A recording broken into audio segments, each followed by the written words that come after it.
Okay, let's get started. Everybody have a good lunch? Food good? Awesome. Sorry, I haven't seen this gentleman in a long time. So, special guest with us and a close friend, Alex Del Carmen. Dr. Del Carmen received his PhD in criminology from Florida State University. He's considered an internationally recognized authority on the topic of race and crime, with particular emphasis on racial profiling in law enforcement. Dr. Del Carmen has written numerous articles and published several books on these topics, with his most recent book titled Racial Profiling in Policing Beyond the Basics. Dr. Del Carmen has trained thousands of police officers, including all of the Texas police chiefs since 2001, and is also an instructor at the FBI National Academy. He is the founder and CEO of Del Carmen Consulting, LLC. His firm, which has been in practice since 2001, works with hundreds of law enforcement agencies throughout the country and internationally. And I could go on and on and on. You could actually Google his name and you will see quite a bit of pages, but something special. And this is why I think this organization is so important, and just from a networking standpoint.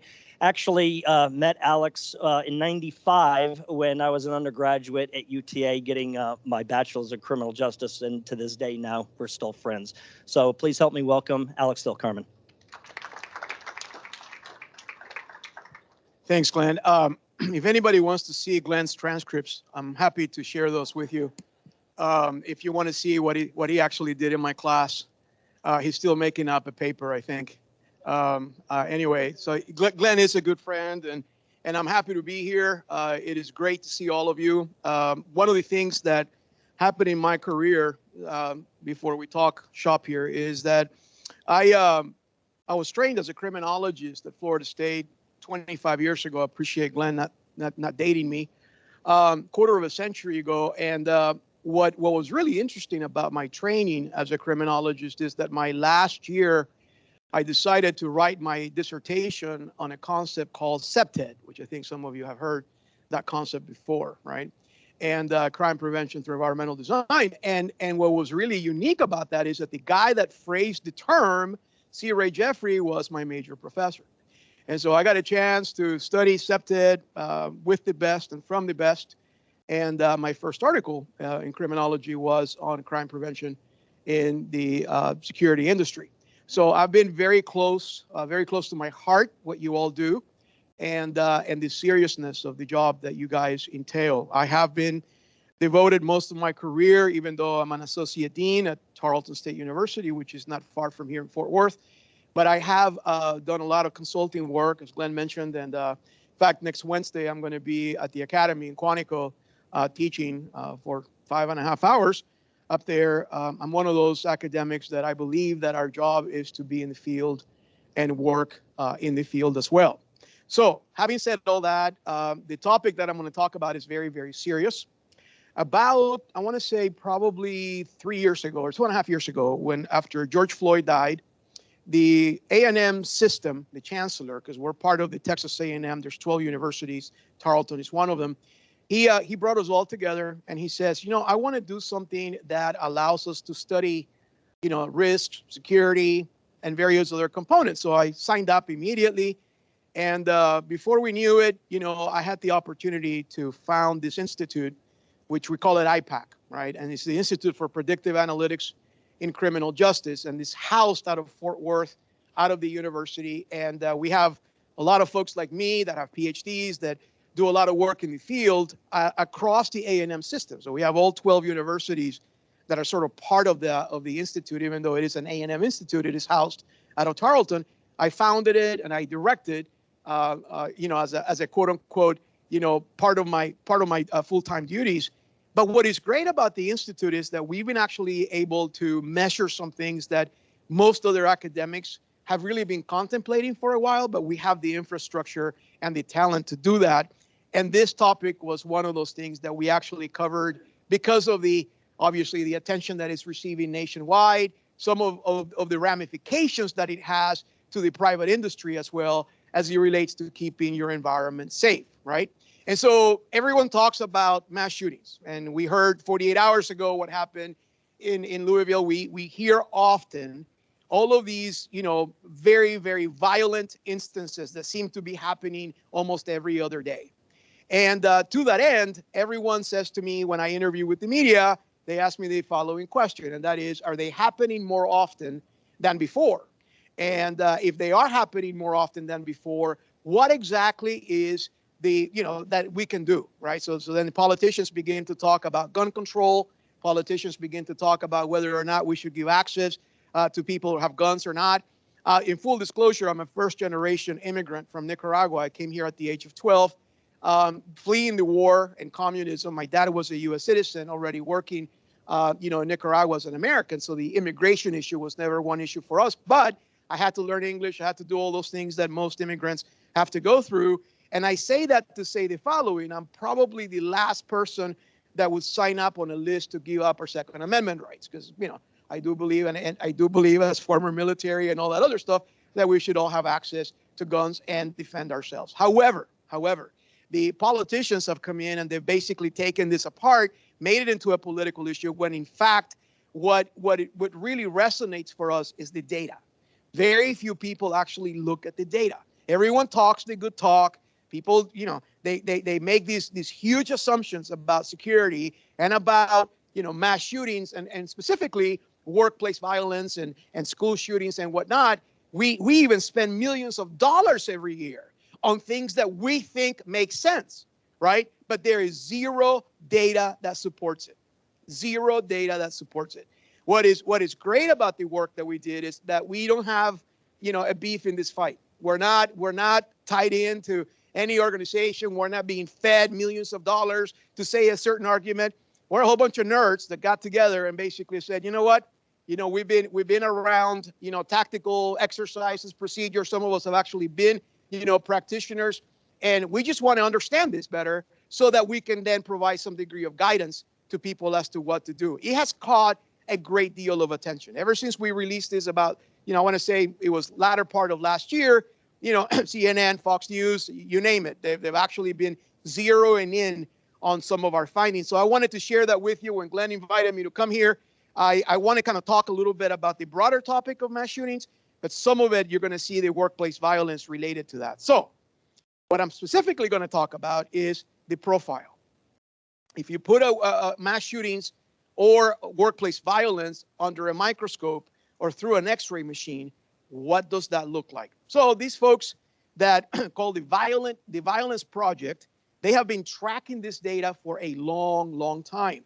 And like many of these nonprofit groups, they track the data, but they don't really do anything with it, okay? So they have this massive data bank and, they track all the mass shootings that take place in the United States. In fact, they did so since 1966, all right? And so what we did is we had access to the data and we went into the data sets in order to be able to provide some sense of these four areas, right? And we analyzed these four areas: the shooters, the victims, the weapons, and the location, right? All of which are incredibly important, right? When we talk about dissecting, workplace violence or mass shootings, every single one of these components matters, right? And if one of these components, by the way, is not aligned with the suspect or the bad guy's desire to cause harm, we don't have a mass shooting, okay? And so when we think about security from the standpoint, we talk about three-dimensional, all these fancy terms that have been around for over 100 years, believe it or not, we just recycle them, right? All of those terms are based on the principles that if you don't have a shooter, if you don't have the possibility of victims, if you don't have an accessibility to weapons, and if you don't have a location, if any one of these four components is missing, then you pretty much have prevented a mass shooting, or a mass shooting will not take place. So we get into this whole concept of defining a mass shooting, right? It would stand to reason that the first thing that we had to do was figure out exactly what it is that we're talking about, because mass shootings as a whole, they have various different definitions, right? So it's a multiple homicide incident, right, in which 4 or more victims are murdered with a firearm, okay? And this does not include the offender. Notice that I said victims, within one specific event, right? So it has to be one event, 4 or more victims are murdered with firearms, and it does not include the offender. And at least some of the murders are not attributable to some underlying criminal activity, right? Meaning that it wasn't an armed robbery, it wasn't the result of a burglar, of an argument, it wasn't a romantic triangle type of scenario. This was actually something that happens, and this is the definition not only that the FBI and various other entities use, but this is the most widely accepted definition of a mass shooting. So you can imagine when we talk about mass shooting events, you know, since 1966, we are specifically zeroing in on those events that actually fit this definition here. So why did we begin in 1966? Well, Patterson and Densley, which are two very, very famous academics who did a lot of work on this, they date this back to mass shootings in 66 because of the Charles Whitman case. Those of you that are any Texans in here, raise your hands, all right? Okay, I see a few. And by the way, Texans, you'll always know that they're present because their hands typically is two hands that go up, not one, okay? And I will tell you that I noticed this young lady up here, she had both hands up. She's like, please notice me, I am from Texas, right? And so if you guys ever want to have a really delightful conversation with a Texan, just ask him what is the best state in the United States. That will last about a second in terms of a response, right?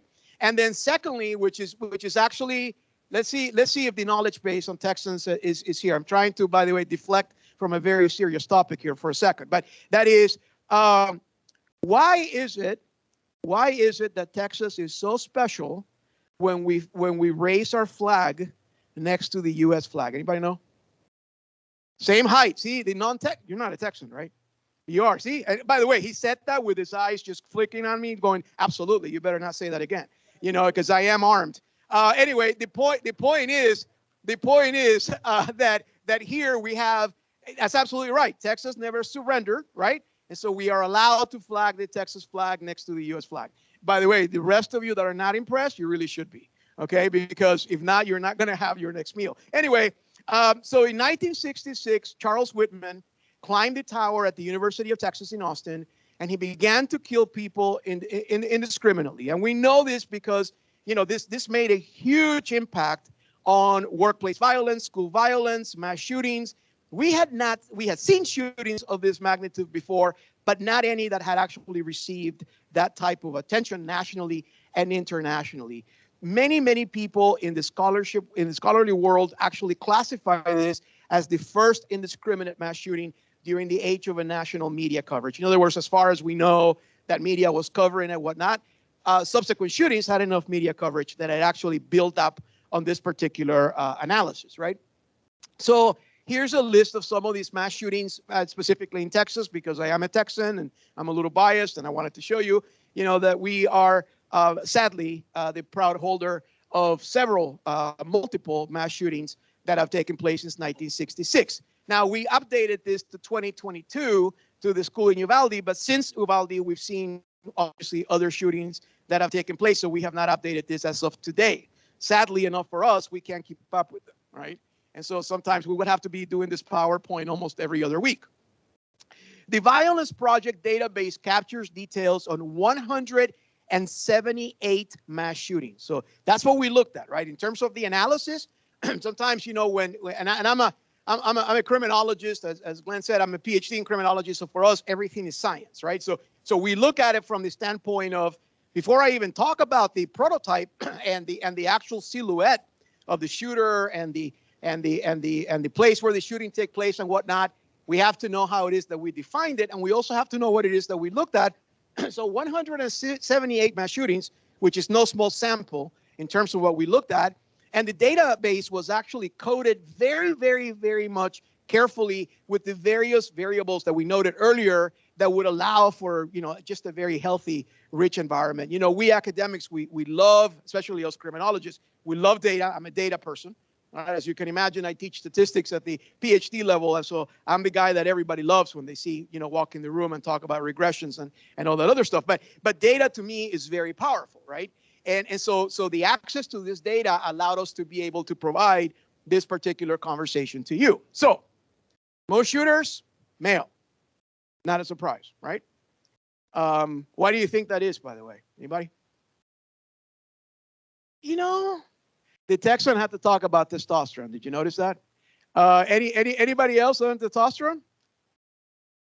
access to guns, and also the prevalence of the male gender in the industry, right? So we've known that for years, sadly, right, in terms of equality and whatnot, we men have been the ones that, were allowed to buy guns. Women were not. We were the ones that had access to guns. We were the ones that would actually, use guns as a way to resolve issue. By the way, on a side note, and this comes from a criminologist, so it has some degree of validity. Did you know that men typically kill, for a quote unquote, not necessarily a reason, but women actually always kill for a reason? In other words, women are really, when they get pissed, all right? So there is a motive in place, right? We men, we just kind of kill as a sport, I hated that guy, he cut me off, whatever.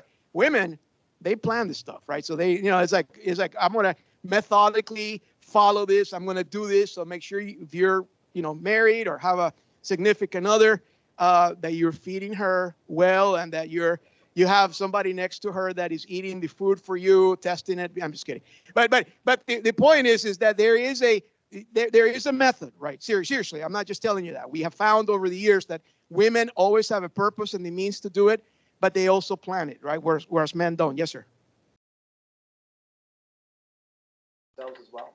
What do you mean? Well, like if they're happening in warehouses, or they're happening in maybe work environments that are predominantly. Right, predominantly males. Yeah, although that's a great point. So his question is, does it have to do with the actual environment in which the shootings take place, and how does that affect the gender role, right? So you're right? So clearly, because it is taking place in warehouses, in places where traditionally most men have worked at, you would then tend to have a tendency to think, well, most of the victims are men, most of the offenders are men.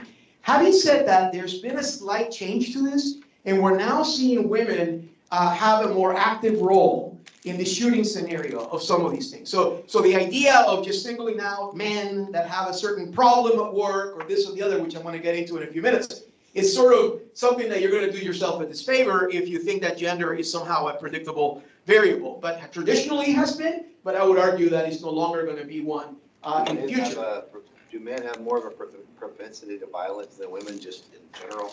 I don't know. I think that when it comes to propensity of violence, I mean, we can talk about testosterone, all right, and we can talk about but I think most of us see it as a social construct. I mean, men have been taught not to cry, to fight, since they were, traditionally. I'm not talking about in the past maybe 20, 30 years, but historically we've been, and also culturally, right? So I'm half Lebanese, and I can tell you that from the Lebanese side, it's like my father was always like, no, la, which means in Arab, no, and he's, they changed the last name to Del Carmen so people could pronounce it, but grandma and grandpa came through Ellis Island, and he was like, in the Lebanese culture, you just don't cry, and if you cry, I'm going to whip you, Hispanic culture the same way, right? So I think that we have been sort of raised in a certain way as men that we cannot show our weakness physically to somebody else because that's a sign of weakness. And so as a result of that, I think it has to do more with the way men and women have been socialized versus actually the biological aspect of it, right?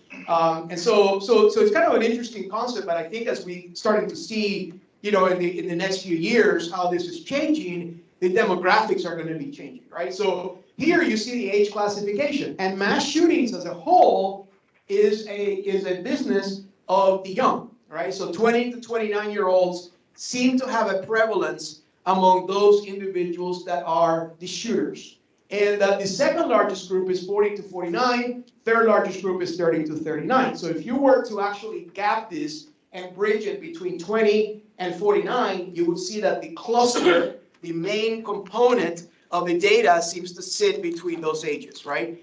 We in criminology have a theory that we call the aging out theory, which is the idea that criminals, when they get to a certain age, they age out of having the desire, and maybe not the desire, but the capability of committing certain crimes, right? The 65-year-old isn't going to be running from a 25-year-old cop, right? And so as a result of that, we see that there's a decline in certain types of crimes because of the aging out process. And so what we have seen here is we've seen that there seems to be a certain youthfulness to the idea of the mass shooter in terms of age, right?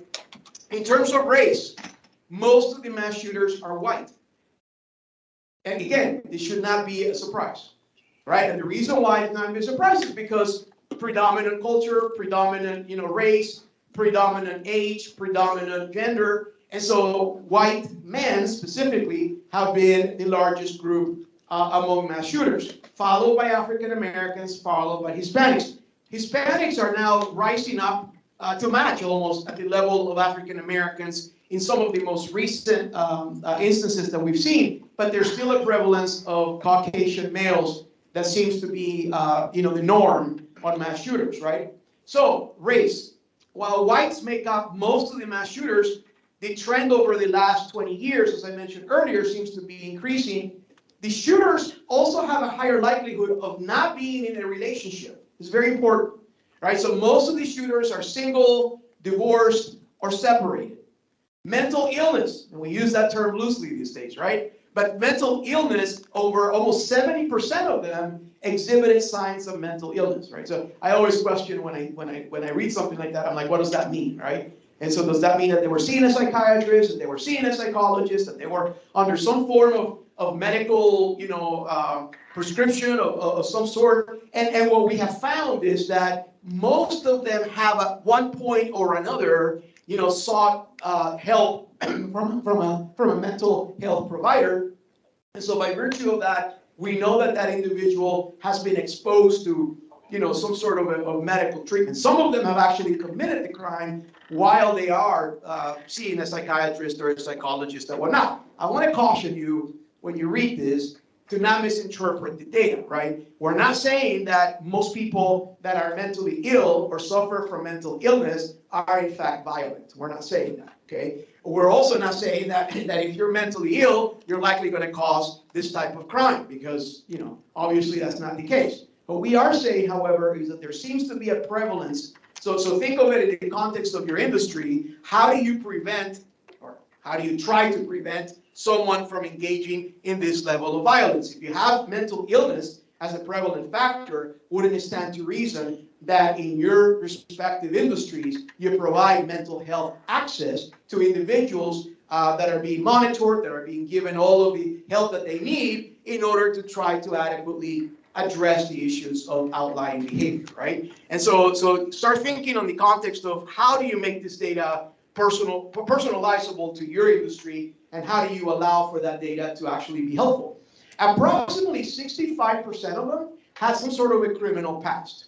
And again, I want to caution you, I'm not saying that they were all serial killers and then they turn around and they start killing people. That's not what I'm saying. When we talk about criminal history, we actually talk about, shoplifting, stealing a bike, sometimes, really petty crimes, right? And sometimes they actually engage in one particular crime and then they live the rest of their lives absolutely with no issues, right? But what we've seen, though, according to the data, is that most of these mass shooters had some sort of a relationship, let's put that in quotation marks, with law enforcement.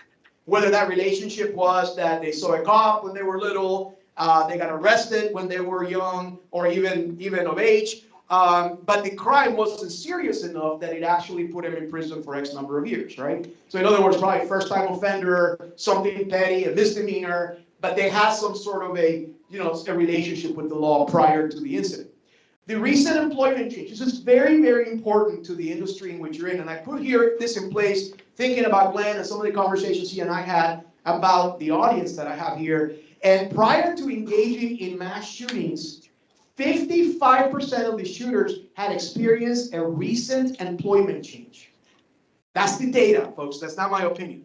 All right, so a little bit over half of these mass shooters, especially in the workplace, had experienced termination, suspension, some sort of a grievance that had been filed. They were under some degree of strain as it relates to your employment. Okay, that's very, very important. My humble opinion as a criminologist is that generally, I'm not saying specifically to the folks that are here in this room, but generally we have actually abandoned protocols of safety as it relates to HR, right? When people get fired or when people get dismissed, oftentimes we see it as another turn of the page. Hey, who's going to have Johnny's office, right? Who's going to come in and take care of it? Oh yeah, that guy was, no good to anyone, yada, yada, yada. And then we move on to the next day.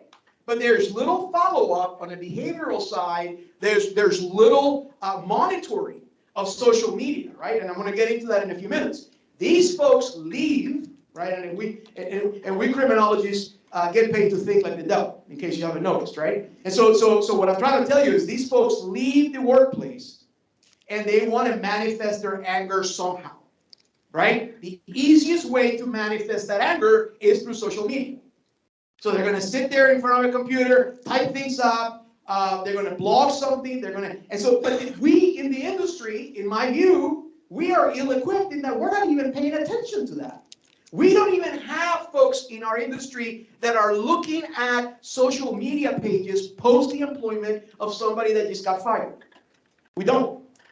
And we call that in the industry social media sweeps. We have zero social media sweeps, very few, in terms of private corporations, because they look at it as an HR process. They make sure the lawyer is involved, right? And they make sure that all the T's are crossed in terms of the HR protocols, that the individual's quote-unquote employment rights have been observed, and off they go. But that person just became a potential this. And I'm not saying that all former employees are, but I am saying that there's a rich history, and the data supports it, of 55% of these shooters had some sort of an employment exchange or change in the past few days or few weeks, right? So employment change means termination, demotion, or passed over for promotion. Now, look what I put in bold letters for you. When controlling for workplace shootings, in other words, we take mass shootings out of the equation and we just focus on shootings that take place in the workplace, the percentage rose to 78%. Okay? That means that among, if we look at mass shootings as a whole, there is that, 55%. Here, my friends, is almost 8 out of 10 times. 8 out of 10 times. 78% of them in your industry, in workplace related matters, are individuals that had some sort of an employment change that took place. The inside relationships, most of the mass shooters did not have a relationship with the place that they chose to exercise their crime, right? But the exception of that is workplace violence and schools. Workplace violence, we found that almost always they had a relationship with the shooter. The shooter basically gets fixated with the place where he or she worked. The shooter gets fixated with the types of individuals that were interacting with the shooter, and particularly the people that had something to do with the disciplinary process, whether that was being fired or whatnot. We saw this in Huntsville, Alabama some years back at the University of Alabama in Huntsville, where the professor was denied tenure, which for us in the academic world is a big deal, right? And we academics are, criminologists, we're sort of a different species, but the average academic, they're not even, considering what would I do with this person if this person comes back and shoots me, right? Because we think that people are going to, you have other options. You have a PhD, things that just work out here, have a great day.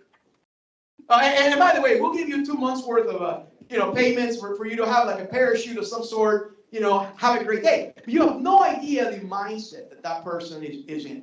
You have no idea the other things that person is facing, right? And so, and I don't mean to give Glenn PTSD of his undergrad, but I will say that we do have a theory of crime that is called